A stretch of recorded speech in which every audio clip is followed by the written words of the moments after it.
Hi అండి, నమస్కారం. ఇది పిల్లలకు పెద్దలకు ప్రతి ఒక్కళ్ళకి ఉపయోగపడే వీడియో అండి.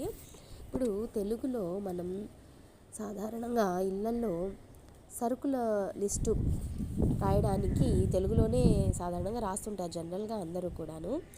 కొంతమంది ఇంగ్లీష్లో కూడా రాసుకుంటుంటారు, కానీ నాకు తెలిసినంత వరకు ఎక్కువ మంది తెలుగులోనే రాస్తారు సరుకుల లిస్టు.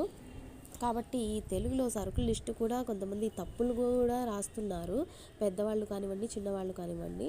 సో ఆ సరుకుల లిస్ట్ అనేది కరెక్ట్గా మీరు ఒత్తులతో సహా ఈ విధంగా నేర్చుకోండి. చూడండి, మొదటిది మనం ఉల్లిపాయలు అనుకుందాం.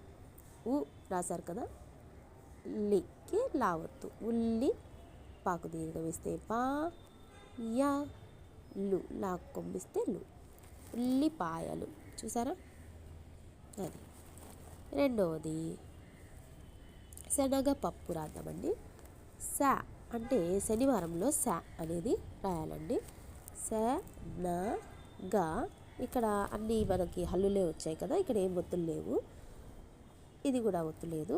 దీని తర్వాత పప్పు అనేది పూ రాసి దీని కింద పావతి వస్తుంది, శనగపప్పు. చూసారా, ఈ విధంగా. మూడోదండి, ఇప్పుడు మినప గుండ్లు రాద్దామండి. మినప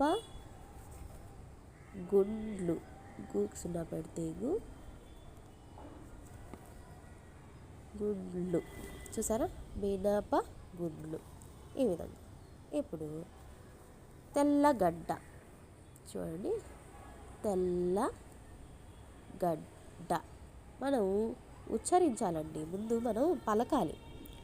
పదాలని కరెక్ట్గా పలికితే అసలు ఎక్కడ ఒత్తొస్తుంది ఎక్కడ రావట్లేదు అని మనం పెద్దవాళ్ళ చేతైనా రాయించేటప్పుడు వాళ్ళకి అవగాహన ఉండాలి. వాళ్ళు పలుకుతూ రాయాలి. చిన్నపిల్లల చేత రాయించామనుకోండి, వాళ్ళు కూడా పలుకుతూ అమ్మ ఏం చెప్పింది, ఏ పదం చెప్పింది, ఎక్కడ ఒత్తి పలికింది, మనం ఎక్కడ ఒత్తు పెట్టి రాయాలి అనేది అవగాహన వస్తుంది పిల్లలకు కూడా. ఓకేనా ఫ్రెండ్స్, ఈ విధంగా చూడండి. తెలుగు నేర్చుకునే వాళ్ళైనా సరే, రాయాలి అనుకునే వాళ్ళైనా సరే, ఫస్ట్ ఆ వస్తువు పేరు అనేది మనం కరెక్ట్గా ఉచ్చరించాలంటే పలకాలి. పలికితే ఎక్కడ ఒత్తు వస్తుంది, ఎక్కడ ఏ ఒత్తు పెట్టాలి అనేది మనకు తెలుస్తుంది. ఆల్రెడీ అందరికీ బేసిక్స్ అనేది ఉంటుందండి, కాకపోతే ఏంటంటే కన్ఫ్యూజ్ అవుతూ ఉంటారు. ఈ కన్ఫ్యూజన్ అనేది పోవాలి అంటే ఈ విధంగా ప్రాక్టీస్ చేస్తూ ఉంటే వచ్చేస్తుందండి. పెద్ద విద్య కాదు, పెద్ద సమస్య ఏమీ కాదు, కష్టం ఏమీ లేదండి ఇందులో. ఓకేనా, ఇంకొకటి రాద్దామండి. ఐదవది కందిపప్పు రాద్దామండి. జనరల్గా అందరూ ఇదే రాస్తూ ఉంటారు కదా. ఫస్ట్ కందిపప్పు మన ఇంట్లో కావాల్సిన పదార్థం ఇది, కాబట్టి